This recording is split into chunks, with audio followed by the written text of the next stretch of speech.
as we normally thought, because we're more consistent with it. So, Dr. Dennis, is Yes. it an average of about 50 a year or less? 50 to 55. 50 to 55 would be the one, to check on the rubric. Mrs. Dennis has been trying to say something. Sorry. If we were to change some of the language to be more positive, and if we were to revise it so we strongly recommend retention so your child feels successful in first grade, would that be something that you supported? Because you're right, we do need the parent buy-in. I think they depend on us, though, to help them understand where their child is. So if we were to make some changes like that, but still have a rubric where we all looked at the same criteria to see if we're going to strongly recommend to the parents. Would you be interested in something like that and keep the same information but just make some of those changes? I think it's a good thing overall, and I think we understand what you're saying about the parents' ultimate decision, but we can always bring our very strong recommendation to the parent and say, they really need these skills to be confident in first grade and to really make the progress that they're expected to make in first grade. I would be very much in favor of that. I think this is a great idea, and I'm really hoping parents would take your recommendation. I just think we should allow them to make that decision, because if they're not bought in, it's really not going to matter. So I would be very much in favor of that. So. I don't think we meant to be negative with the language to us. We just had a goal to be. Oh, it is what it is, we know that, but I think we just sugarcoat it for reason. If you sugarcoat it, they don't get it. If you're blunt, then That's, you know what, we talked about that, you're right. You're How do you right. do it and have them know that, no, you were Serious. It's hard. So I'm not first grade I think ready, whether I'm it's- not being retained? No, Yeah. yeah, exactly.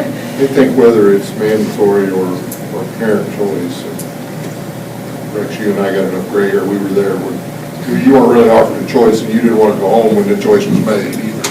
But the communication is going to be the critical thing. As long as you're communicating with the parent, whether it's strongly recommended or you need to retain your child, that's going to be the key thing. And I think the rubric, we'll learn a lot running it through the pilot program, but at first glance, it definitely gives us a good guideline to take a look at that kid. I really, in teaching, the standard that you start with your classroom at the beginning of the year is the expectations you're going to get the rest of the year.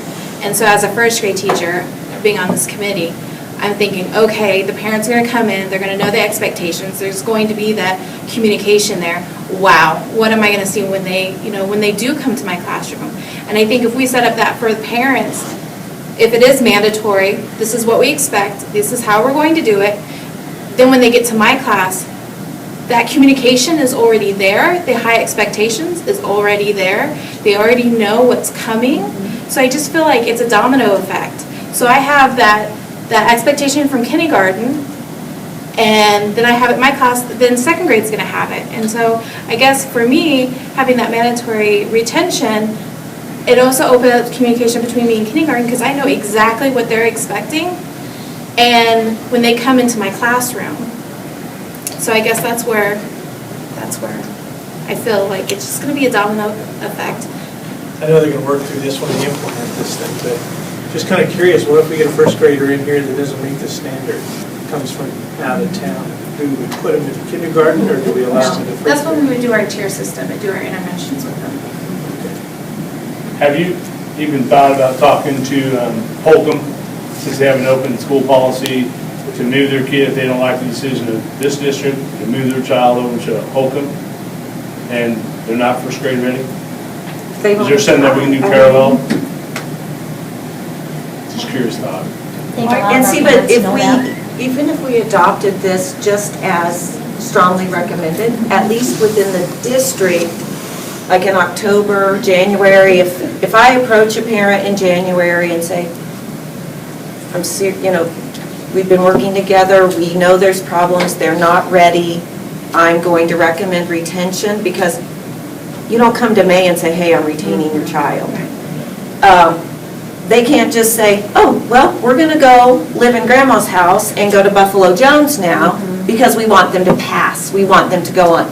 We're going to have the same decision throughout every Garden City school. And if there's 50 to 55 retentions a year, can Holcomb take them? No, probably We got not. plenty of room over there. And most of our parents, at least in my building, they wouldn't even consider that. They love us. I have no doubt about that. They love us. No doubt. I really think that the communication is going to make the mandatory piece of this a moot point.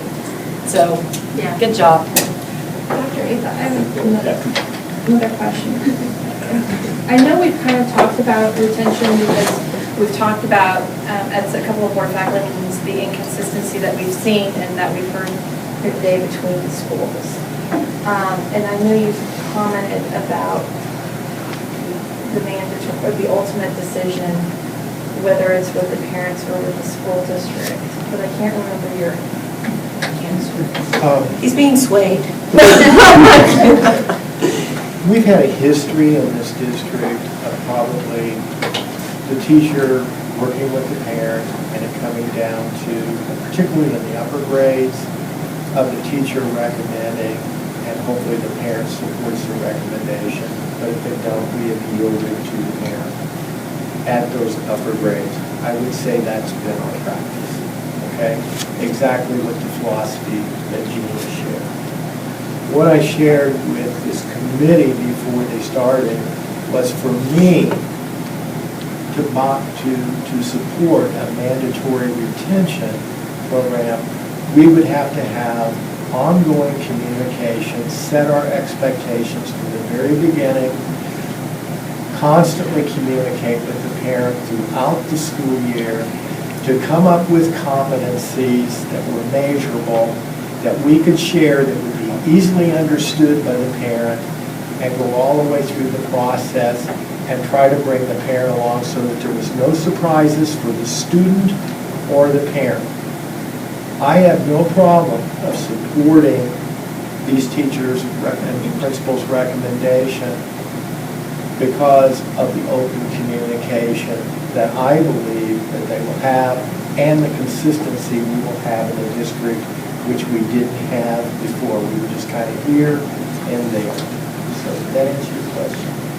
Yeah, legally speaking, whose decision is it? Legally, we determine placement. We can determine placement.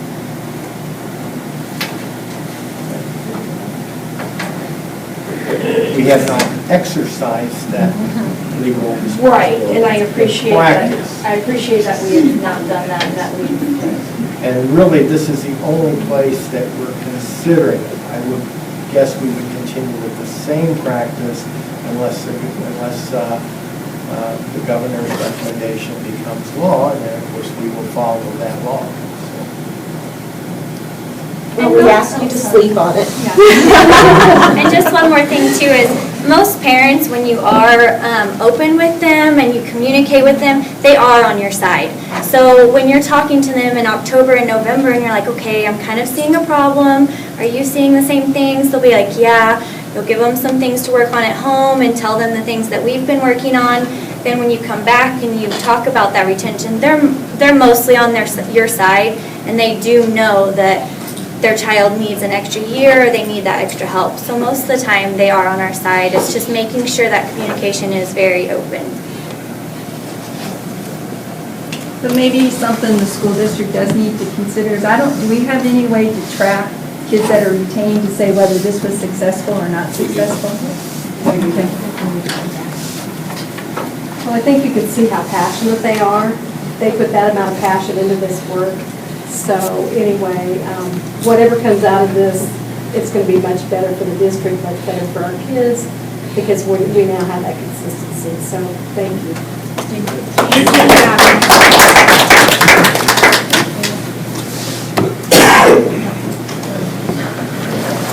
But we're moving into the community schools.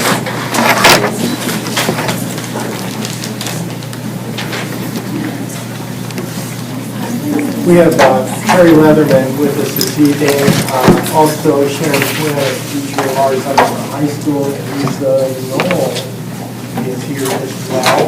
And Sharon And Terry has got a PowerPoint presentation for us talking about communities and schools and the program in general, as well as the program at our high school. And I would like to interject before we get started that we have seen some good things in this program. And it's one that I didn't know much about. Terry and I talked and wanted to know if I could support the program. And I said, you know, Terry, I really don't know much, don't know many specifics about the program. So I took it upon myself to educate myself about more of what was going on at the high school and some of the things that they were doing. And I think it's a worthwhile program and one that he's going to tell us a lot more about. So, Gary? If I master PowerPoint, I will. That's not me.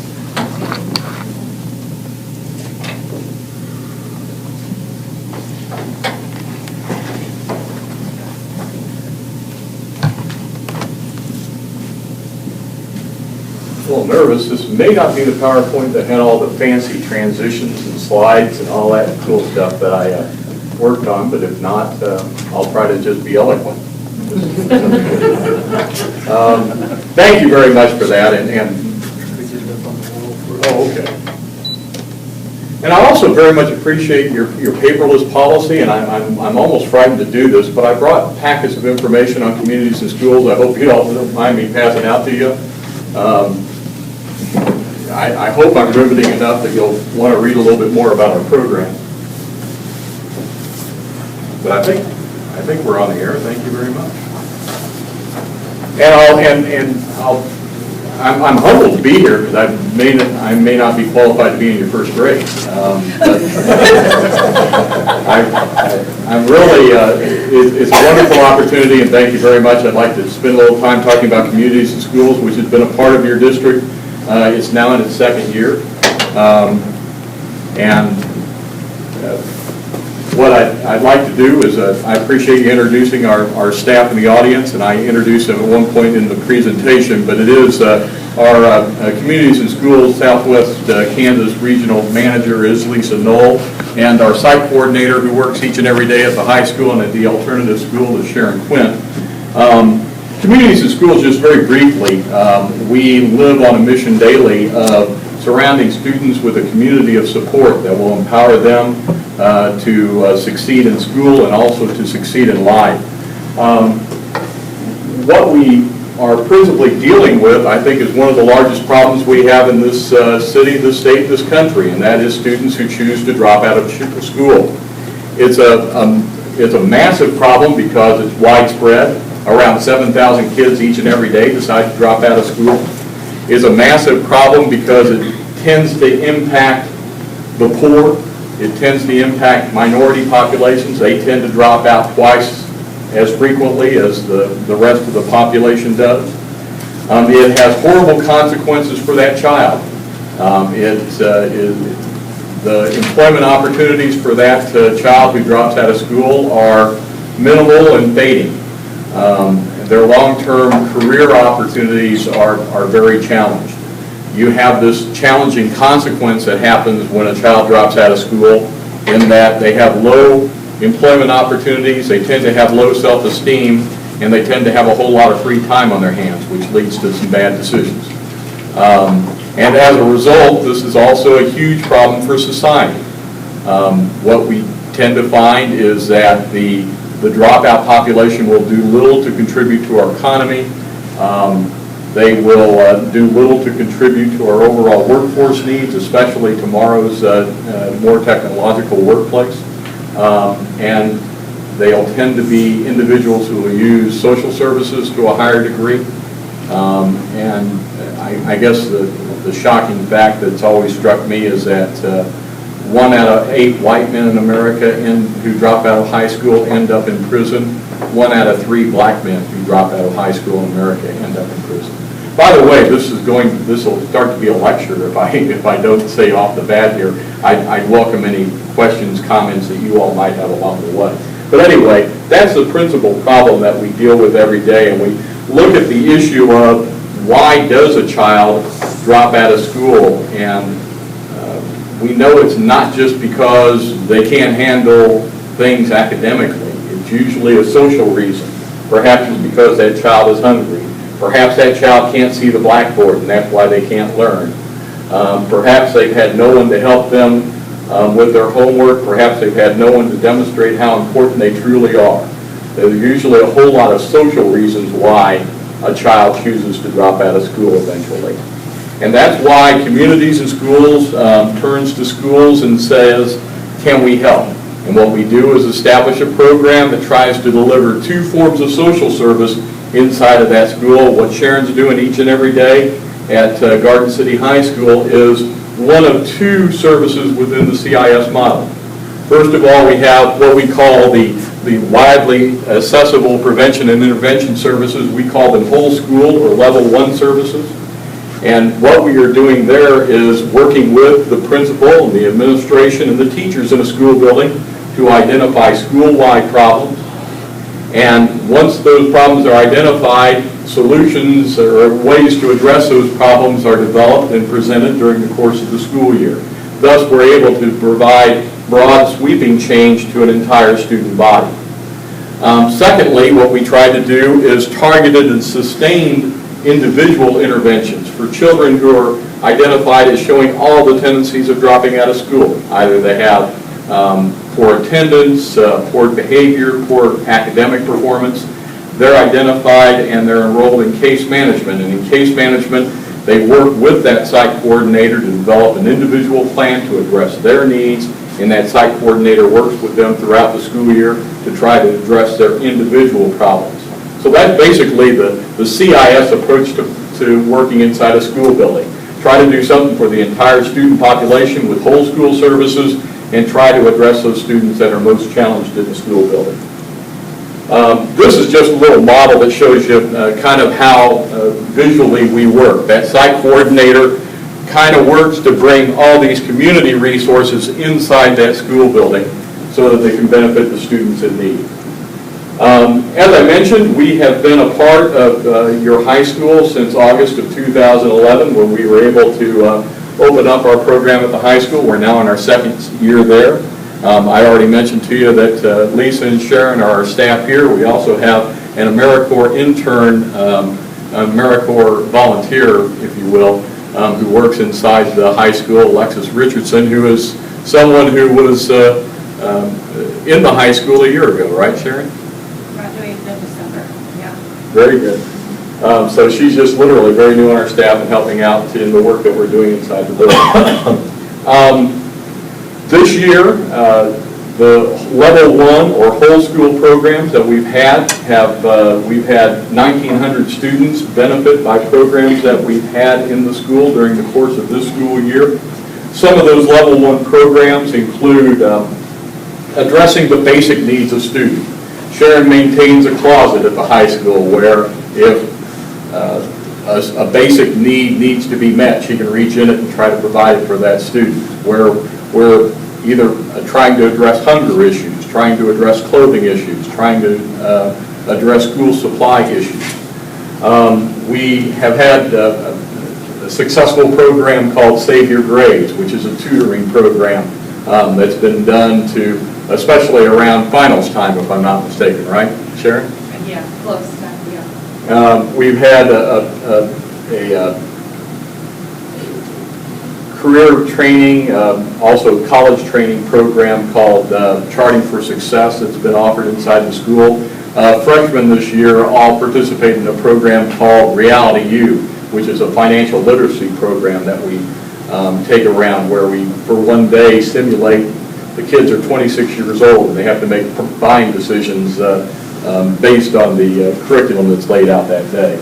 Also, there's a lot of partnerships going on inside the school with other community resources to try to work out ways to help benefit students in the school. In addition to the level 1 programs, level 2 programs are taking place in the high school. Our goal is to have 105 students enrolled this year in case management. We're in the 90s right now. Pleased to report that during the course of the year, 6 students have obtained their high school graduation this school year. The important thing that I look forward to sharing with you all later is that we measure the performance of students during the course of the year in case management, and at the end of the year, we'll be assessing students on how well they did in our case management curriculum in terms of did they stay in school? Did they get promoted to the next grade? If they were seniors, did they graduate on time?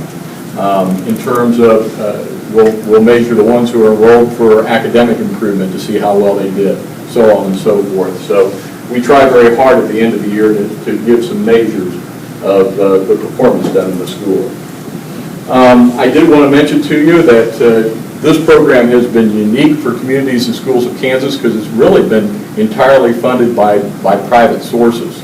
The program was made possible its first year principally because AT&T came forward first and wanted to do a program in this community and turned to us. Along with the major support from the Finnop Foundation and then also Black Hills Energy, we were able to fund the program for the first year. This second year, we've been able to grow the number of supporters to the program, and we are actively reaching out to businesses and to philanthropies in the community to fund the program for its third year, starting in August. Just want to give you a moment on communities and schools in the state of Kansas. We are a program that began in 1990 in Wichita. Wichita is by far our largest program. We're in 19 different schools in Wichita and the general area. We also have freestanding programs in Ulysses, have for a number of years, also in Ottawa. And our state organization has formed then 2 regional CIS affiliates. We have CIS of Northeast Kansas, which has programs in Topeka, one program in Lawrence, and also in Kansas City. And we then started our CIS of Southwest Kansas, and right now the one program is the one at Garden City High School. Just a little bit on our statewide performance. Yes, sir. What about Ulysses? Ulysses isn't a part of that? No, they're a freestanding organization. They have their own 501c3. Those 3, they've been around for a few years longer than we started this umbrella affiliate process, but we provide a lot of resources to Sarah Nagel, who runs that program up in Ulysses. When you add up all those programs, we're in around, we have site coordinators in 35 schools, I believe, right now in Kansas. Last year, we served about 23,000 students. What you see there in the bottom is the results of our case management across the state. There were around 2,000 kids who were enrolled in case management. 99% of them stayed in school. 98% of them were promoted to the next grade. 79% showed improvement in behavior. 80% showed improvement in academics. 81% in academics, 80% in attendance, and 73% of the graduates who were eligible to graduate did graduate on time with their careers. This is a little bit really on our national organization. I'm not going to spend much time on that, but we are a part of communities and schools nationally. We're in around 25 states in the District of Columbia. The 5th largest youth-serving organization in America, and the one you've never heard of. The top 4 are folks like Boy Scouts, Girl Scouts, Big Brothers, Big Sisters, Boys Club, and we're right behind them. We have programs, and then there's a little bit here statistically on what we do. I think you'll find it similar to the state of Kansas results. I do want to spend just a moment to talk about this slide because we are an organization that feels like we do very strategically our work in school buildings. We feel like we are proven. We've had our program evaluated by a third-party evaluator who found that we were uniquely effective at not just helping kids stay in school, but helping them perform better in school, that we're a cost-effective program. We price out at below $200 per student that we provide services to. We are a scalable program in that our evaluation has demonstrated that we're a program that can be effective at the high school level, but also at the middle school and the grade school level. In fact, we have some hybrid programs right now at the community college level, where we're providing support for students who have graduated from high school so that they can survive that first year of college. We also focus our work on the neediest of students. Nearly 90% of our students qualify for free and reduced lunch in our program nationally, and 80% plus are racial minorities. And then finally, I'd just like to close with what we call the 5 basics at communities and schools. These were brought to us by our founder, a gentleman named Bill Milliken, when he founded the program in 1977. They are 5 things he feels like every child needs. And curiously enough, these 5 basics are things that our site coordinators like Sharon provide each and every day in the schools. That each and every child needs to have a one-on-one relationship with a caring adult. So we do a lot of mentoring programs in the schools. That every child needs a safe place to grow and learn. Especially at the elementary level, a lot of after-school programming, so a lot of places where a kid can feel safe and can enjoy being a kid a little bit. That every kid needs a healthy start and a healthy future. Like I said earlier, it's pretty hard to study when you can't see the blackboard or your teeth are aching because you've never been to a dentist. So we do a lot of preventive health type partnerships. That every kid needs a marketable skill to use upon graduation. We do a lot of vocational educational type opportunities. And then finally, that every child needs a place to give back to peers and community. We try to do as much as we can in service learning concepts so the kids can learn to give back also. We are very excited to have been in this program, this community now a year and a half, knocking on 2 years. We feel like we're getting better each and every day. We thank you for the opportunity to serve with you, the kids of your community, and we very much look forward to continuing and hopefully growing this partnership. This did turn into a lecture. I apologize for that, but I want to thank you all very much for the opportunity to tell you a little bit about our program. Would welcome any opportunity where we can come back and visit with this board about what we're doing at the high school and the Alternative Education Center and how we might be able to serve you more. And if I or either Lisa or Sharon could answer any questions you have, we'd be happy to.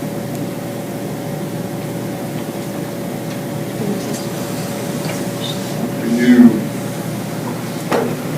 and Sharon, Lisa, I don't know, maybe it's more directed toward y'all, but as your fundraising is more and more successful, is there an opportunity to expand it to the middle schools here in the district? That would be my goal. When we started, actually, the initial conversations we've had with Dr. Ray, but that was in some of our early hope. The desire of AT&T was to do something at the high school level, so suddenly we became big fans of the high school level. We feel like as much as possible, if you could have a continuum of service so that a kid can move on to the high school and have experienced this at the middle school. And we have experienced them, so there can be, we find that can be very successful when we can work a feeder pattern. And we can actually be a K through 12 program. So it would make sense with Common Core and especially that 3rd grade point that we would grow to a K through 12 program as we can stabilize that funding. Because that AT&T grant was huge that first year and that has dwindled. So we've been able to stabilize that funding this year to provide Sharon's position, and now it's how do we grow this so we can expand it in Garden City? The 25 students who were referred, but the parental consent form was not signed. Are those situations where the parent, maybe there was a language barrier, so the parents didn't know to sign it, or did they specifically decide to opt out of the program? Can you explain a little bit more about those 25 students? I might turn to Sharon. I'll just preface it though with, in fact, I'm going to as much as possible defer to Sharon. I think we're all the better for that. But I will say just, globally that's a significant challenge obviously we want to have parental involvement and support and inclusion in what we're doing, but to secure that parental approval is a challenge, and now I'll let Sharon maybe amplify on that a little bit. Right. Once I get a student referred, I have to gain that parent consent. And sometimes that can be a challenge, can take some time, and it's waiting. There's 25 pending, which numbers change all the time with that, because then I'll get some kicked through, and then we'll get some new ones going. So it's a constant, just in the waiting to come on caseload until I get the required parent consent part. So we try to meet with the parents, home, schools at the meeting time. And sometimes that's not always easy, contact as far as phone numbers. We may allow a little informational and follow up. So sometimes that can take a while, sometimes it may never happen. Sometimes parents just don't want their child to participate. How many do you think have just flat out said we're not going to participate? Really not many. I've had a few, and those have been those cases where, a parent would be like, well, my child's receiving a lot of other services already with them, and, they don't want any additional things. Are the kids referred from the counselor? It's a variety, counselors, teachers, at the Alternative Education Center, a lot of times it's students themselves that are needing help with additional things. So over there, it's generally student with a self-referral. Would you come up with 105 goal? It's the pros, 75% of our population. Terry would have to answer that, I think. Yeah, It's and you all are the great tweener because you're at the 2,000 mark. It's like, it's like 10% of under 1,000, 5% of over 1,000. So basically, it came down to 5% for student population.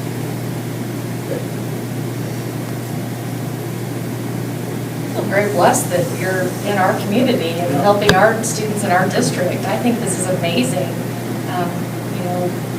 Any help that our students can get is going to help them out in their future. So I thank you. I also thank the sponsors that stepped up this year to kind of fill that void from what AT&T, they did a great job getting it going, but it's so nice to see those whole list of community supporters jump on the bandwagon. So that's very impressive as well. Thank you. And that's bringing Lisa on board too. She's good at selling. We have some individual businesses that stepped up this year that weren't even listed up here. That really came on board at, 15-minute meeting, and they were like, yes, because they understand the impact of high school dropout on our community and what it costs. Our community is so supportive of our educational system. I'm so proud to be here. And I will say, Mark, was it you that asked about referrals? Sharon's kind of in a unique situation at the Alternative Education Center, because if the kids come in at 8 o'clock in the morning, Sharon waits down there until 8:30. I've been down there, and she is waiting by the front door to let them in, and if they're late, she has the relationship with them that she can say, hey, what's going on? How come you're not here on time? And she can converse with them and help them come up with ideas, rather than being the teacher or the principal or that. And that's where a lot of those referrals are coming from. They had, and one of the stories she told me in her office one day was they had a kid that went down in the hallway and had to call the ambulance to come and get him. And she was the one staff person there that was that was free, that could sit there with the kid and hold his hand and talk to him and give him a drink of water until the ambulance got there.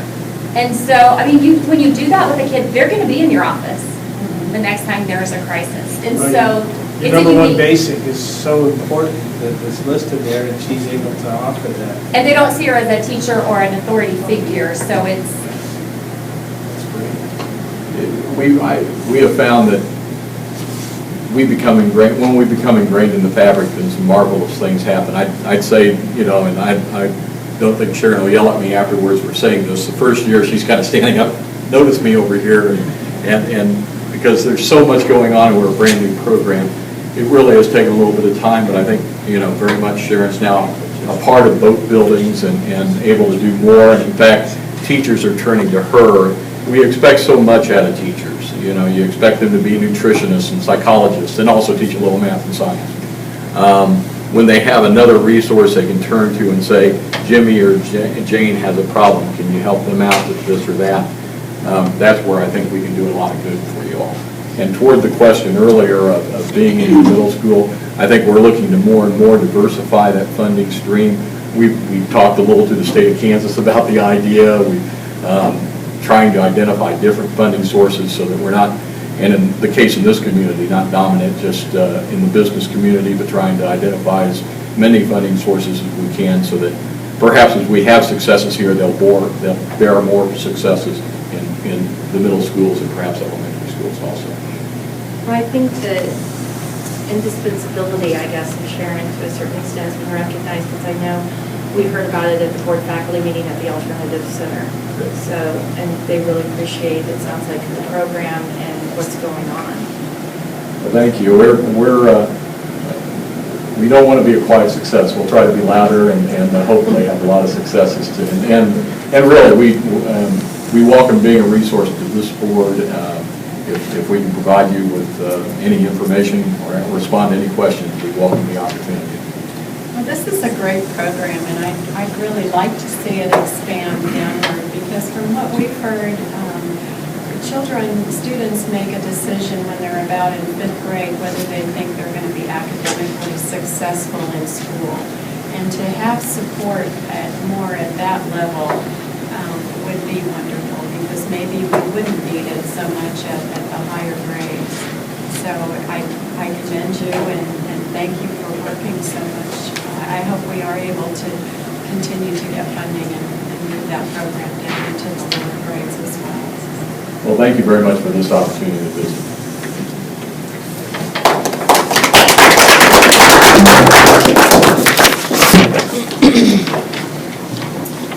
So now it looks like we have program budgeting.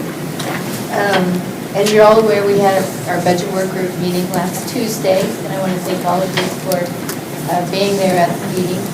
We had 15 different program areas that presented. They all presented a 100% and 98% proposal. At the end of the meeting, we had 34 voting members prioritize all of those program areas as to if we had to make cuts, which we would cut first, second, etc.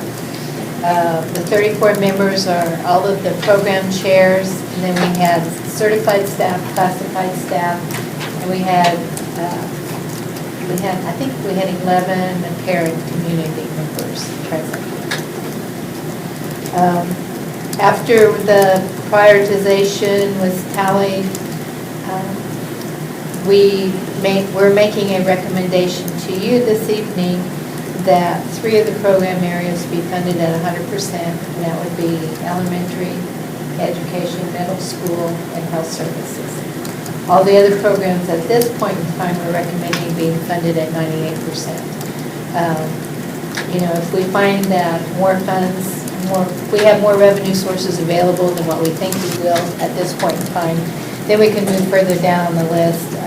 So high school instruction would be the next one that would get funded at 100% if we have the funds available. The overall cuts that we're recommending at this point in time equals a little over $800,000, or that's about 1.4% of all the program areas that were presented. On the table, I gave you kind of a summary. We did a survey of all the people that were present at the meeting, and so you have a tabulation of the survey results. It looks like the group that was at the meeting last week, they highly recommend continuing this program on a yearly basis. Overall, the survey results were positive, I think. At this point in time, I'd open it up to discussion. If you have any questions, concerns, the board has the ultimate decision as to how we fund everything in the program budgeting process. So I'll open it up for discussion at this time. Kathleen, we talked, we have a total number of potentially 24 positions being lost. How many based off of this? Based on the recommendation that you have there, I think it's 17 and a half positions would be cut. And those include teachers? Yes. There. Hold on just a second. It would be 1 high school teacher, 2 special ed teachers, a half accountant, and health counselor. 4 bus drivers. 4 bus drivers, 2 custodians, a painter, 2 bilingual paraprofessionals, 1 library para, which is really 2 half-time positions, and an assistant principal. Preschool there also. The reason why I asked is because, Dr. Ava said at the end of that, that we're no longer knocking on the classroom door, we're in the classroom door, and I just wanted to emphasize And how we are. much. We are. However, you'll notice the top, I think the top two programs that will be funded at 100% are elementary and middle school education. So if those would have been funded at 98%, we would have been into the classroom a lot more than we are. So I think the group as a whole, when they did the prioritization, and this is not untypical, this is kind of typical of what prior years have been. Elementary, middle school, and high school instruction are the areas that make it higher priority because we all know the teacher in the classroom is probably, the teacher that's directly in the classroom is probably has the most effect on the students of anybody. So we want to make sure we have those teachers in the classroom. It's sure tough to see the country schools take a cut of the library. They're so short of staff anyway, so their options for dealing with issues with kids is just further reduced. It's a tough one.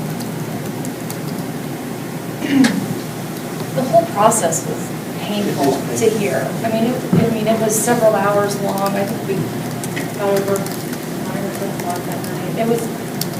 It was gut-wrenching.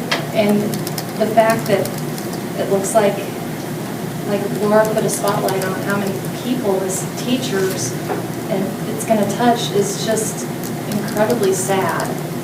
I encourage anyone who's watching right now, please write a letter to your legislature, any of your representatives. This is affecting the future of our country, and this is very sad. I've got a question on health services. It's just something that you probably looked at already, but routinely with a lot of therapy and things that are provided, we bill Medicaid or Medicare, I get confused. But anyway, we have sources of outside funding for some of those services, and I'm just wondering whether we've looked at all of the potential for services provided and funds made available potentially for things like what the nurses do for certain services that's billable, if that's the right term. And so maybe you guys have already looked at that. But We're eligible for Medicaid services for direct billing and also administrative services. And so we do identify those students. Actually, Karen just filled out a form last week on that. We identify those students that do receive direct Medicaid services, and so we are doing everything we can to get those funds. do we do it on the health services? The health services. It has to be logged, and it's very limited. It has to be in 15-minute increments, and most of the procedures that the nurses provide are, 3 to 4 minutes. So we've looked at that to see if it would be worthwhile. What we have to do, it's changing right now, but we have to get parent permission annually, and then that goes to the doctors, and they have to sign and send back on any student who's Medicaid eligible, and that changes continually. They might be eligible 1 month and not the next. They'll be billed for OT, occupational therapy, physical therapy, and speech language pathology services. And for like our speech services, we also have speech paras who do usually about half the services. We can only bill when the speech path does, not when the para does the service. So there are lots of rules with that we have to follow. And we're doing that work, and that was the only question is, from the standpoint of what the nurses do, is there something we're missing there that we've already sort of got a framework and a habit and paperwork set up? We've looked into it and calculated whether we can. At one point, we were up about $290,000 with Medicaid. That's when we could bill for one-on-one para services, and that was taken away a couple of years ago. So that really dramatically cut what we can do. We consider it soft money because it is reimbursable. we try to access that money as much as possible. I don't budget for that revenue because it is pretty soft money, and we don't know how much we're gonna get or when we're gonna get it, so, but we do have that. Try to There's get a lot of access. paperwork involved in it. Mark, 10 years ago, that was a pretty good funding stream, but the federal government has really tightened it up to where the documentation is so tight, it's hard to, as Kathleen would say, you don't have the budget for it because you may not get it, so. But you bring up a school very site good services. point. I just had a question regarding the SPED department and the free paras. So much of what is accomplished in SPED is federally mandated, and we don't have a choice. Is the loss of free paras going to impact our ability to meet those requirements? Or? That's a very hard question to answer. Yes, it's going to impact what we do, the two teachers and the preparers. Part of the difficulty is I'll have a couple of students age out. I have one-on-ones, but I have a lot of little ones coming up that are going from half-day program to a full-day program that I have to, increase. So it may be that I'm pulling from other places to do that, to cover those one-on-ones in particular. There's always a potential at early childhood that we reduce to, right now we have 2 classroom paras. We may have to consider not, and I think that will have an impact on kindergarten readiness, without a doubt. We talked about the curriculum earlier tonight about it's pretty tough, and we've got kids already coming in, a year to 2 years behind as a 3-year-old. Cutting down the number of amount of staff there to help support that, there's going to be an impact, without a doubt. Well, it's really a concern because what Gloria was talking about too in our funding cuts, on one hand, we're being mandated by the same entities that are cutting our funding to do what they're mandating us to do. It puts us in a very difficult position.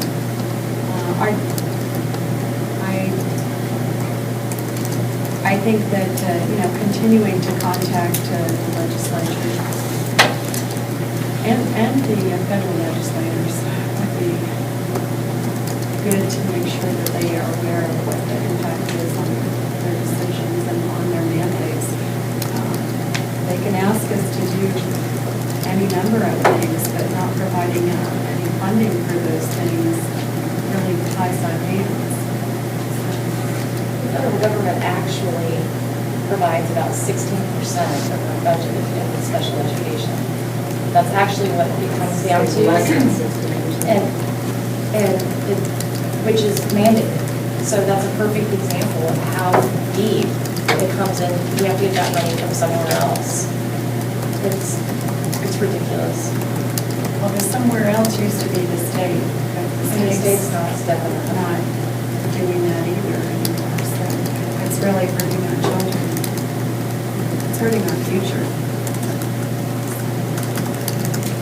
So I think Most of the cuts or the program budgeting, it's funding, these expenditures come from funding at the state and primarily state and local level. Primarily anything funded at the federal level is outside of this process. And I don't want to sound like doom and gloom, but most of our federal money is our title programs, Title I, migrant, and we're anticipating a 5% reduction in those funds next year also. So we'll have some additional cuts due to the title program. And you're basing this budget on what base state aid per pupil, the same as last year? The same as last year. And with no increase in LOE? Correct. Minor, little or no increase in the LOB. We may have to increase the LOB a little bit. I don't have the results for audit. We just got audited on our student enrollment for last fall, this last month, and we haven't had